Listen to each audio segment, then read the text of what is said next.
ለወደፊት ማግባት የምታስቡ ሰዎች ይሄ በደንብ አስቡበት። ይሄ እንደው መደዴ ሰው ከመሆን የተለየ ሰው መሆን ይቻላል አይቻልም? ይቻላል አይቻልም? ሰው መጽሐፍ ቅዱስ ንቁ በሃይማኖት ቆሙ ይላል። ንቁ ከዛ በምን ቆሙ? በሃይማኖት ቆሙ ይላል። ስለዚህ የምትቀልድበት ጊዜ የሚባል ነገር የምትቀልጅበት ጊዜ የለም። ኧረ ወንዶች ንቁ ባካችሁ። ቀኑ ሙሉ ስትሰራው 24 ሰዓት አለ እኮ 24 ሰዓት ውስጥ አንድ ሰዓት ለሚስት እንዴት ጊዜ ታጣለህ? ፍቅርን ማሰጣት፣ የማታዳምጣት፣ የማታደንቃት፣ የማታበረታት፣ አይዞሽ የማትላት፣ እወድሻለሁ የማትላት፣ የማታቅፋት ሴት መቼም ቢሆን ላንተ ሚስት አትሆንም።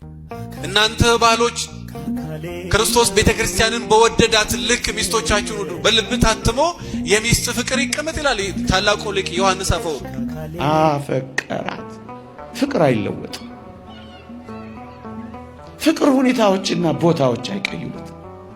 ፍቅር ለዘወትር አይወድቅም ይላል ቅዱስ ጳውሎስ። አንድ ሰው ለባልነት በቅቷል የሚባለው ማቀድ ሲችል ነው። እንዴት ነው ይሄን እንዴት አናርገው ትላለህ አንተዬ ስትለው እንጃ የሚል ከሆነ ይጅል እንጃ ትላለህ። እንዴ የሰው ባል ሆነ ሲያበቃ ሴት የምትጠጋበትን ነው የምትፈልገው፣ እሱ የሚመራትን ነው የምትፈልገው። እንዲህ ነው እንደዚህ ነው ደግሞ ለነገ እንዲያቀጃለሁ ለከርሞ እንደዚህ ሲል ይሄ ነው ጀግናው ትላለች ማለት ነው። የትኛውም ሴት ልጅ አባት አይደለም የምትፈልገው፣ ባል ነው የምትፈልገው። አባት የምትፈልገው ልጅ ናት። ሚስት የምትፈልገው እንደ አባትም የሚሆን እንጂ አባት አይደለም የምትፈልገው። ሚስት የምትፈልገው ባል ነው። ቅልብና ትሁት ከሆንክ መቼም ነው የማትወርቀው። እኔ አንዳንድ ወንዶች በጣም ነው የሚያሳዝ ምንም ብትናገር ዝም።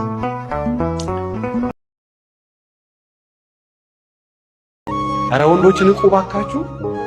ቀኑ ሙሉ ስትሰራው 24 ሰዓት አለ እኮ 24 ሰዓት ውስጥ አንድ ሰዓት ለሚስት እንዴት ጊዜ ታጣለህ? ፍቅርን ማሰጣት፣ የማታዳምጣት፣ የማታደንቃት፣ የማታበረታት፣ አይዞሽ የማትላት፣ እወድሻለሁ የማትላት፣ የማታቅፋት ሴት መቼም ቢሆን ላንተ ሚስት አትሆንም። የማትንከባከባት፣ የማትወዳት፣ ጊዜ ማሰጣት፣ በርቺ ማይስተላት፣ አይዞሽ ማትላት መቼም ቢሆን እንደወላ አታይ። የምትናቀው ከስራክ የተነሳ ነው የምትናቀው። ሴት ልጅ ወንድ ልጅ ከተናቀ ከስራው የተነሳ ነው የምትናቀው። ከመሬት ተነሳ የምትንቅ ከሆነ እሷ ምናልባት ጤና ከሌላት፣ ጤና ያላት ሴት ባለቤቷን የምትንቀው ምናልባት ያለ መወደድ ስሜት ከተሰማት፣ ያለ መከበር፣ ንብረት ከደበቃት፣ ከሰደባት፣ ከተቆጣት፣ ለሴት የሚገባውን ካልሰጠ ትንቀዋለች። ለምን? እንዲህ አይነት ወንድ አይደለም። መጽሐፍ ነው የሚለው። ለሚስቱ ክብር የማይሰጥ፣ ለሚስቱ ፍቅር የማይሰጥ፣ ሚስቱን የማያዳምጥ፣ ሚስቱን የማይንከባከብ፣ ለሚስቱ ጊዜ የማይሰጥ፣ ሚስቱን አንቺ ቆንጆ አንቺ የኔ አበባ ሽንገላ አይደለም።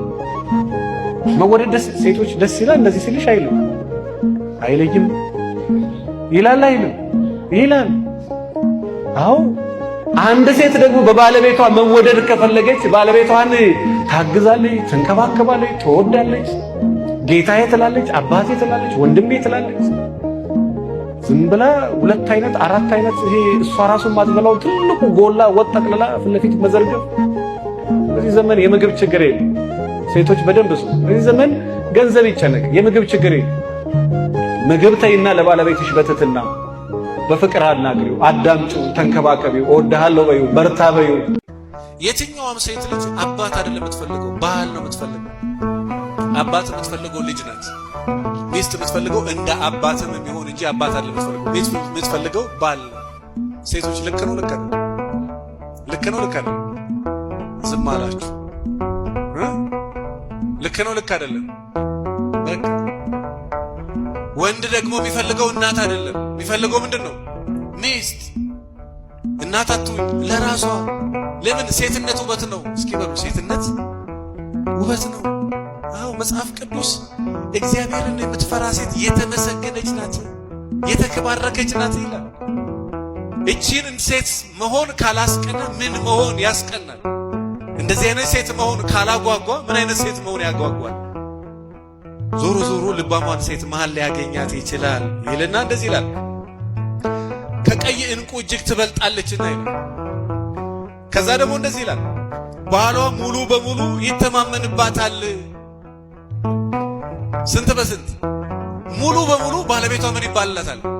ይተማመንባት። እኔ ወንዶች በደንብ በተለይ ያላገባችሁ ሰዎች ካላችሁ በደንብ አሁን ይሄ ጥሩ ጊዜ ለሆናል። እይታህን እንድታስተካከል ይሄ ጥሩ ጊዜ ነው። ገንዘብህንም ጉልበትህንም እድሜህንም ሰጥተህ መውደቅ ያለባት ቦታ ላይ መውደቅ። ብቸኛ ወራሽ ብለህ እሷ ሳትሞት አንተ ልትሞት ትችላለህ። ቤተሰቦቿ ሳይሞቱ እኮ እሱ የሞተ እናውቃለን። ሀብት ወርሳለሁ፣ አባቷ አርጅቷል፣ እናቷ የለችም፣ በቃ እሱ ብቻ ነው ያለው። እሱ ከሞተ ይሄ ሁሉ መሬት የኔ ነው ብሎ ገብቶ አባትየው ሳይሞት እሷ ሳትሞት እሱ ሞተ። እንደዚህ ከመዋረድ እግዚአብሔር ይሰውራል። አዎ ብለህ የገባኸው ነገር አንተን ሊበላ ይችላል። ይሄ ገንዘባችሁን የሚፈልጉ ሰዎች ደግሞ ገንዘባችሁን በልተው ከጨረሱ እናንተን መብላት ይጀምራል። እናንተ ባሎች ክርስቶስ ቤተክርስቲያንን በወደዳት ልክ ሚስቶቻችሁ ሁሉ በልብ ታትሞ የሚስት ፍቅር ይቀመጥ ይላል ታላቁ ሊቅ ዮሐንስ አፈወርቅ። በልብ ታትሞ እስከ መጨረሻው ድረስ መቀመጥ አለበት። የማ ፍቅር? የሚስት ፍቅር፣ የባለቤትሽ ፍቅር። ባሏን የምትወድ ሴት ሚስቱን የሚወድ ወንድ፣ ይሄ የተመሰገነ ወንድ ነው። ስለዚህ የወንድ ባህሪ ይኑር። የትኛውም ሴት ልጅ አባት አይደለም የምትፈልገው፣ ባል ነው የምትፈልገው። አባት የምትፈልገው ልጅ ናት። ሚስት የምትፈልገው እንደ አባትም የሚሆን እንጂ አባት አይደለም የምትፈልገው። ሚስት የምትፈልገው ባል ነው። ሴቶች ልክ ነው ልክ አይደለም? ልክ ነው ልክ አይደለም? ዝም አላችሁ። ልክ ነው ልክ አይደለም? በቃ ወንድ ደግሞ የሚፈልገው እናት አይደለም። የሚፈልገው ምንድን ነው? ሚስት። እናት አትሁኝ። አንድ በቅርብ ነው ልጁ ወደደችውና በሷ ቤት እንደ እናት መሆኗን ጉንጯን ሲስም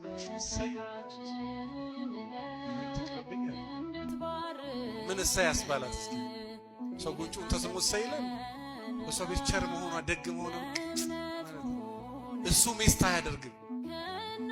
ሚስት የሚያደርግሽ ሴትነት ነው። ባል የሚያደርግ ወንድነት ነው። በገዛ ቤት ውስጥ ተከብረ እንድትኖር የሚያደርግ ወንድነት ነው። አባት ነህ፣ ለልጆች ነህ አባት። ለሚስት ግን ባል። የባልነትህን ድርሻ ማን ትፈልጋለች? ሚስት ትፈልጋለች።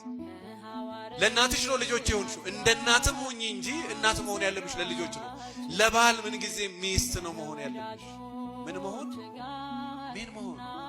ሚስቱ ቦታዋን ትጠብቃለች፣ ራሷን ትጠብቃለች፣ ባሏን ትንከባከባለች፣ ምግቧን ታዘጋጃለች። ወንድ ልጅ የሚፈልገው ሁሉ ታደርጋለች። ሴት የሴትን ማንነት መላበስ፣ ወንድ ደግሞ የወንድን ማንነት ምን ማለት መላበስ። እግዚአብሔር እንደ ወንድ ነው የፈጠረ፣ እንደ አባት ነው የፈጠረ፣ እንደ ራስ ነው የፈጠረ። ለሚስት ራስ አባት ነው የምትሆን። ለምን? እግዚአብሔር እንደዚህ ጋር ጎኖ አይፈጠረም። ለልጆች ደግሞ አባት ትሆናል፣ ለሚስት ባል ትሆናል። እንደ አባትም አክት ማድረግን በራሱ ችግር፣ ለሚስት ማሰብ መንከባከብ፣ እንደ አባት መጨነቅ ችግር። ኃላፊነት መሸከም። የምን ኃላፊነት? የወንድነት ኃላፊነት። ደክሞ ወጥቶ ወርዶ አርሶ ወቅቶ ወደ ጎተራ አስገብቶ ሚስቱን ልጆቹን ይመግባል። ባል። ይሄን ማድረግ ካልቻልክ እንደ ባልነት አትከበርም። ተለምነ ገንዘብ የምትሰጥ፣ ተለምነ የሆነ ነገር የምታረግ፣ ተለምነ ወድሻለሁ የምትል፣ ተለምነ ሚስትን የምትወድ ከሆነ ይሄ ቤት ውስጥ አክብረኝ አይሰራም። እንደ ባል ለመከበር እንደ ባል አክት ማድረግ፣ እንደ ባል ስራ መስራት አለ። እንደ ባል ሚስት አጠገብ መቆም አለ። በችግሯም በደስታዋም በሐዘኗም ያን ጊዜ እንደ ባል ጌታዬ፣ አባቴ፣ ወንድሜ ትላለች። ለማንም የማትሰራውን ላንተ ሰራ። ካልሆነ እንግዶች ሲመጡ ብቻ ነው ቅቤ የምታየው። አንድን ሴት ከማግባት በፊት አንድን ባል ከማግባትሽ በፊት ሐሳባችሁ መዋደድ አለበት። ስሜታችሁ መዋሃድ አለበት። አመለካከታችሁ፣ አካሄዳችሁ፣ አኗኗራችሁ፣ ሐሳባችሁ፣ ዓላማችሁ አንድ መሆን አለበት። እንደዛ ሐሳብሽ፣ ስሜትሽ፣ ዓላማችሁ አንድ ከሆነ በኋላ በተክሊል በቁርባን ብትጋባ ችግር የለም። አንቺ ሰርግ ትያለሽ፣ እሱ ሰርግ አይሆንም። በዚህ ሳይስማሙ በቁርባን ይጋባል። እሷ እዛ ትላለች፣ እሱ እዚህ ይላል። በዚህ ነገር ሳይስማሙ በቁርባን ይጋባል። ከዛ በኋላ እንዴት ይባረክ? ከዛ ደግሞ የሰርጋቸው ቀን 6 ሰዓት ነው ካሉ፣ አይ ሰው ቁጭ ብሎ ይጠበቅ፣ የሰርጋችን ቀን አለ ምን አይላል 11 ሰዓት ይመጣሉ። እግዚአብሔር ጋብቻ አያደርግላቸው እያሉ እየተረገሙ ይገባሉ። ከዛ መቼም ቢሆን አይባረክም ያ ጋብቻ። መቼም ቢሆን ቁጭ ብሎ ሰው ሳይበላ ሳይጠጣ አንተን አክብሮ አንጥፈው ቁጭ ብሎ ስራ ፈቶ፣ በተለይ በዚህ ዘመን እንኳን ለሰው ለራስ ጊዜ በሌለበት በዚህ ዘመን ቁጭ ብሎ እየጠበቀ እነሱ እየጠጡ ሊሆኑ ይችላሉ፣ ይዝናናሉ። አንዳንዶቹ ሰርጉ አዳማ ከሆነ እስከ አዲስ አበባ ድረስ ሄደው የሆነ ቦታ ተዝናንተው የግዴለሽነታቸው ጥግ። ለወደፊት ማግባት የምታስቡ ሰዎች ይሄ በደንብ አስቡበት። ይሄ እንደው መደዴ ሰው ከመሆን የተለየ ሰው መሆን ይቻላል አይቻልም? ይቻላል አይቻልም? ሰው ሁሉ ሰዓት የሚያረፍድ ከሆነ ሰዓት ሀበሻ ሰዓት ምን ከሀበሻ ጋር ምን አገናኝ? ሰዓት ከተቃጠለ ጊዜ ከተቃጠለ ህይወት ነው የሚቃጠለው። ሁሉም ሰው እንዳንተ ትርፍ ጊዜ የለም። ሁሉም ሰው እንዳንቺ ትርፍ ጊዜ የለም። ለምን ጊዜ የለህማ? እግዚአብሔር የሰጠ እድሜ ትንሽ ናት። ሰርተ ዞር ካላልክ ከዛ በኋላ አንተ እዚህ ጋር ቆምክ ሐውልት አይደለህም። በቃ ትሄዳለህ። ደግሞ ሰራ አድርገህ ትወጣለህ።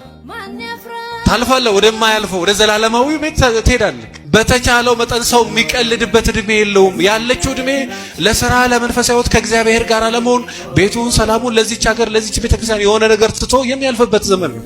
የምትቀልድበት ዘመን ካለ እኔ ነገረኝ። እኛም ማናውቀው ጊዜ ካላችሁ የእውነቱን ነው ከመጽሐፍ ጋር አውሩ። በተለይ እዚህ ዘመን መምህራንም ካላችሁ አስተማሪዎች ቁጭ ብለህ አውራ። የአውሬው ቁጥር ምን ብዙ ነገር እየመጣ ነው። ማትመልሰው ጥያቄ ብዙ ነገር እየመጣ ነው። አሁን ብትነቃ ይሻላል። መጽሐፍ ቅዱስ ንቁ በሃይማኖት ቆሙ ይላል። ንቁ ከዛ በምን ቆሙ? በሃይማኖት ቆሙ ይላል። ስለዚህ የምትቀልድበት ጊዜ የሚባል ነገር የምትቀልጅበት ጊዜ የለም። ነቅተሽ ምንድነው? ለምንድነው የተነሳሁት? ለምንድነው የተቀመጥኩት? ለምንድነው የሄድኩት? ለምንድነው የመጣሁት? ቁጭ ብለሽ ሌላ ነገር ካቃታችሁ ደግሞ ስራዬ ብላችሁ መኪና ይዛችሁ ቅዱስ ገብርኤል ግቢ ማርያም ግቢም ሄዱና ማሰብ ፈልጋለሁ ብላችሁ አስቡ። ጎበዝ አሳቢ ማለት ለማሰብ ፈልጎ ሄዶ የሚያስብ በቃ ስራዬ ብሎ የድሮ አባቶች በረንዳ ላይ ቁጭ ብለው አይናቸውን ጨፍለው የሆነ ነገር ያሰላሰላል እያሰቡ ነው። ይሄ እንኳን ጠፍቶብናል። እግዚአብሔር ማስተዋሉን ይስጠን። ሳይኖርም ማግባት ክልክል ነው። ትንሽ ሰርቶ ነው ማግባት። ዋናው እምነት ነው፣ ዋናው ፍቅር ነው የሚባል ነገር የለም። እንዴ ስራም ያስፈልጋል። ሞኝናችሁ መሰለኝ። አዳምና ሔዋንን አትመለከትም? እንዴ አዳም እኮ ስንት ድግስ ዞ ነው ያገባ ሔዋን። እግዚአብሔር ደግሶ በገነት ያ ሁሉ አዝመራ አዝምሮ ነው ያገባው። ሳያዘምሩ ማግባት ነውር ነው። ከየት ነው የተገኘው? ስለዚህ መጋቢ ነው። ባል ክርስቶስ የቤተ ክርስቲያን ራሷ ነው ማለት የሚያስብላት ማን ነው? ነገር እንጂ እቅድ ያወጣላት ማን ነው? አንድ ሰው ለባልነት በቅቷል የሚባለው ማቀድ ሲችል ነው። እንዴት ይሄን እንዴት አናርገው ትላለህ አንተዬ ስትለው እንጃ የሚል ከሆነ ይሄ ጅል እንጃ ትላለህ። እንዴ የሰው ባል ሆነ ሲያበቃ መጀመሪያ ማሰብ ሳትችል ለምን ታገባለህ? ማሰብ እንግዲህ ይሄን የምትሰሙ ሴቶች ደግሞ ባሎቻችሁን እንዳትወቅሱ። አሁን ይሄን የምናገረው ሁሉም የራሱን እንዲሰራ ነው እንጂ አንድ ወደ ሌላው እንዲጠቁም አይደለም። ሚስትም የራሷን ሚስት እንድትሆን ባልም የራሱን እንጃ። ሲጀመር ሴቶች ምን እናድርግ ብላ ስታማክረው ምን ይሻላል ብለሽ ነው የሚል አትወድም። ምን ልብ አንተ ምክንያቱም ለመሰላችሁ ሴት የተፈጠረች ከምንድን ነው? ጎን ነው። ጎን ደግሞ ምንድን ነው? መጠጊያ ነው። ሴት የምትጠጋበትን ነው የምትፈልገው፣ እሱ የሚመራትን ነው የምትፈልገው። እንዲህ ነው እንደዚህ ነው ደግሞ ለነገ እንዲያቅጃለሁ ለከርሞ እንደዚህ ሲል ይሄ ነው ጀግናው ትላለች ማለት ነው። ክርስቶስ ለቤተ ክርስቲያን ንድፍ አውጥቶላታል አይደለም እንዴ? አቅዶላታል። ትንቢተ ነቢያትን አቀደላት፣ ወንጌልን አቀደላት፣ የሊቃውንት ትርጓሜ አቅዶ ስርዓት የሰራላት እሱ ነው። ምንድነው ዘይሁ መራ ለቤተ ክርስቲያን አይደለ? ዘተቀላላት ምዕራፈ ስብሐት ሃይማኖት የምስጋና ማረፊያ ላደረጋት ለቅድስት ቤተ ክርስቲያን ቅን መሪ የሚሰጣት እሱ ነው። ቤተ ክርስቲያንን ስርዓቷን ሰርቶ የሚያስተዳድራት እሱ ነው። ሐጋጊ ሕግ የሰራላት እሱ ነው። የሚያስተዳድር ልበሰፊ የሆነ ነገና ዛሬን ትናንትና ዛሬን አገናኝቶ የሚያይ መሆን አለበት። ስለዚህ ባጭሩ ግን ልነግራችሁ የፈለኩት ትዳር ትልቅ ነው። ማን ተገንቶበታል ነው? ክርስቶስና እመቤታችንና ቅዱሳን። ስለዚህ ባለ ትዳሮች ምን ማለት ክርስቶስን በቁርባን ተቀብለው እመቤታችንን አማላጅ አድርገው በሐዋርያት ፈንታ ደግሞ ካህናት የባረኩት ምን ይባላል ነው? ትክክለኛ ሰርግ ነው። ሐዋርያት ያልጠረጠሩበት ሰርግ አይደለም ማለት ካህናት ያልባረኩት ሰርግ አይደለም ማለት። ቅዳሴ ተቀድሶ ያልተጋቡት ጋብቻ አይባልም። አሁንም ያልቆረባችሁ ቁረቡ። እግዚአብሔር በዓለም ያሉ በትዳር ያሉ ወንድሞቻችን እህቶቻችንን ሁሉ ይባርክልን። አፈቀራት። ፍቅር አይለወጥም። ፍቅር ሁኔታዎችና ቦታዎች አይቀይሩትም። ፍቅር ለዘወትር አይወድቅም ይላል ቅዱስ ጳውሎስ። እንደውም አስደናቂ ቃል አንሳላችሁ ሶሎሞን የተናገረው ብዙ ውሃ ፍቅርን ያጠፋት ዘንድ አይችልም። ረሃብ ነው አይችልም። ምኑ ያድገነ ፍቅሮ ለክርስቶስ ረሃብ ነው አይችልም። ስደት ነው አይችልም። ሰይፍ ነው አይችልም። ታዲያ እንትን ቤተ ክርስቲያን ረሃብ ይፈታታል። ስትራብ ትተዋለህ፣ ጥላት ትጠፋለህ፣ ልጆችህን ትበትናለህ። ስትከስር እነሱንም ታከስራቸዋለህ። ፍቅርን ያጠፋት ዘንድ ብዙ ውሃ አይችልም።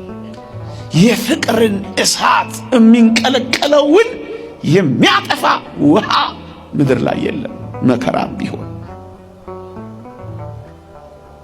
ክርስቶስ በማይመቹ ሁኔታዎች እንደወደደ በዚህ ዘመን ቤተሰቦች ሆይ፣ በተለይ የትንሿ ቤተ ክርስቲያን ራስ ባል ሆይ፣ ባይመችም ውደዳት፣ በማይመቹ ሁኔታዎች ፍቅራት፣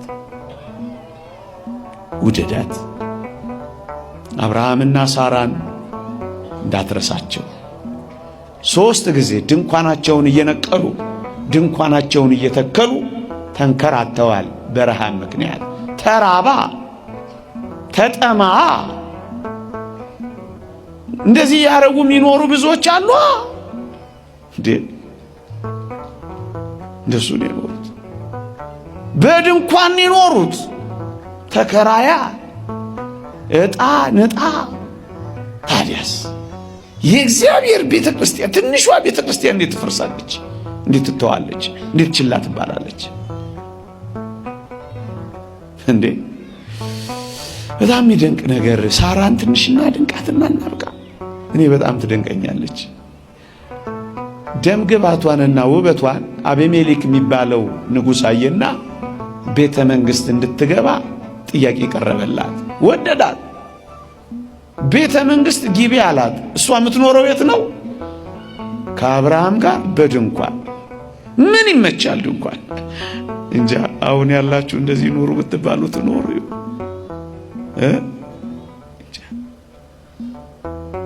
ቤተ መንግሥት እንድትገባ የንጉሡ አገልጋዮች መጡና ሰበኳት።